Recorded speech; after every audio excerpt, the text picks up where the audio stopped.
దేవుని నామానికి స్తుతి కలుగునుగాక. ఈరోజు నేను చదువుచున్న వాక్యం యోహాను. ఇది చదువుచుండగా నేను ఒక 3 వచనములు మీతో పంచుకోవాలని ఆశపడుతున్నాను. ప్రార్థన చేసుకుందాం.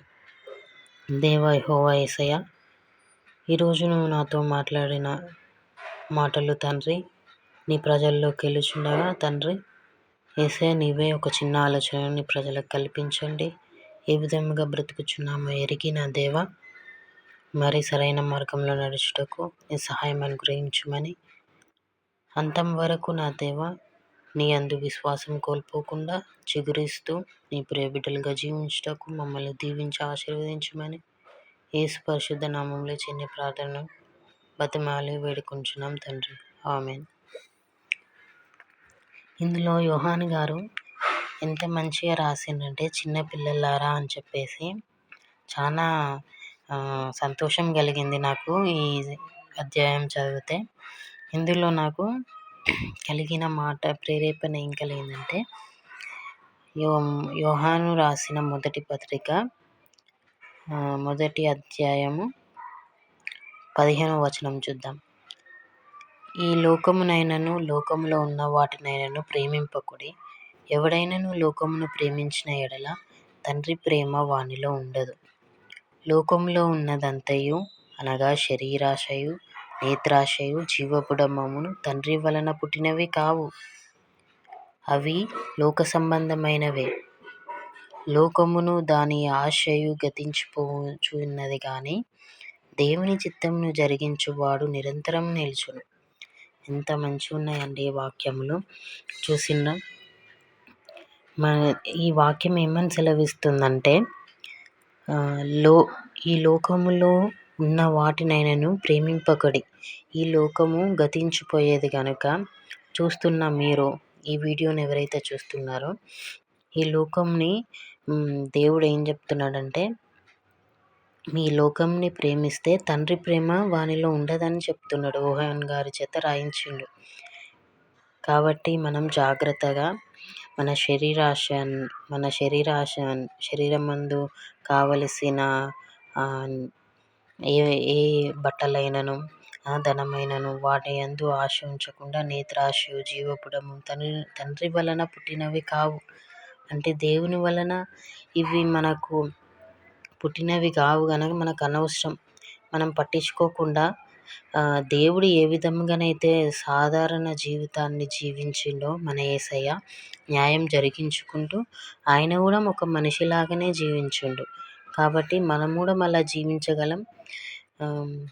కాబట్టి దేవుని సహాయంతో, ఆత్మదేవుని సహాయంతో మనం ప్రార్థన చేసుకొని రోజుని ప్రారంభించుకొని ప్రార్థన ముగించి రోజుని ఎండ్ చేయవచ్చు అన్నమాట.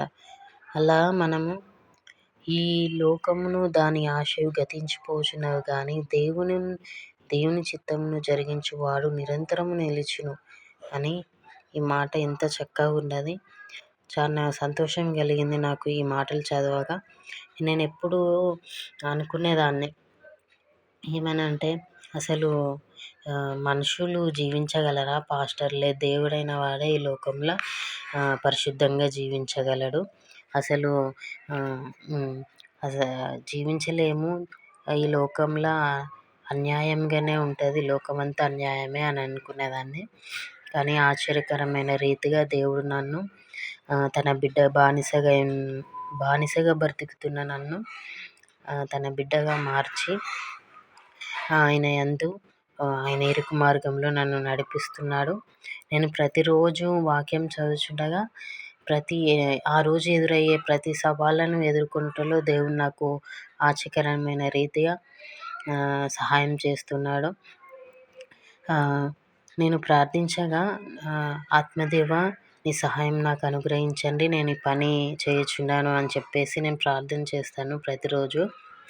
దానివలన నేను ప్రతి సవాళ్ళను జయించుకుంటున్నాను. ఎవరి ద్వారానైనాను నేను శోధనలో పడకుండా యేసయ్య నన్ను, ఆత్మదేవ నన్ను కాచి కాపాడాయి. నేను ఎవరితో ఎలా మాట్లాడాలో, ఎవరితో ఎలా ప్రవర్తించాలో అని చెప్పేసి ప్రేయర్ చేసుకుంటే ఆత్మదేవుడు కంపల్సరీ మనకు సాయం చేస్తాడు. మనం జీవించే విధానంలో కూడా ఆత్మదేవుడు మనకు సహకారంగా మనం ప్రార్థించే దాన్ని బట్టి ఉంటుందండి. కాబట్టి పొద్దున్న సాయంత్రం పండుకునే ముందు లేవంగానే మనం ప్రార్థన చేసుకుంటే దేవుని మార్గంలో ఆయన ఇరుకు మార్గంలో నడుస్తాం. మన విశ్వాసాన్ని కోల్పోకుండా మనం ఎప్పుడూ చిగురిస్తూ ఉంటాం అన్నమాట. కాబట్టి ఇంకా నేనేం చెప్పాలని కోరుకుంటున్నానంటే, ఇందులో కూడా మనకు ఒక వచనము, చిన్నపిల్లారా ఎట్టి విగ్రహమునైనను దరికి పోకూడదు అని ఉంటుంది. అంటే దేవుని యందు మనం చాలా ప్రేమగా కలిగి ఉండాలి. మనం ఫస్ట్ దేవుణ్ణి ప్రేమిస్తే, ఆయన ఆజ్ఞలను పాటిస్తే మిగతాయి అన్నీ మనకు వ్యర్థమనే అనిపిస్తుంది. కాబట్టి మనం ప్రతిరోజు బైబిల్ చదివి ప్రార్థన చేసుకుంటే మనకు ఎదురయ్యే ప్రతి సవాళ్ళను మనం జయించగలం అనేది ఒక అంశము. ఇందులో నాకు అర్థమైంది ఏంటి అంటే, ఈ 3 వచనములలో దేనినైనాను ఎక్కువగా ప్రేమించొద్దు. దేవుని కంటే ఏదైనా ఎక్కువగా ప్రేమించొద్దు.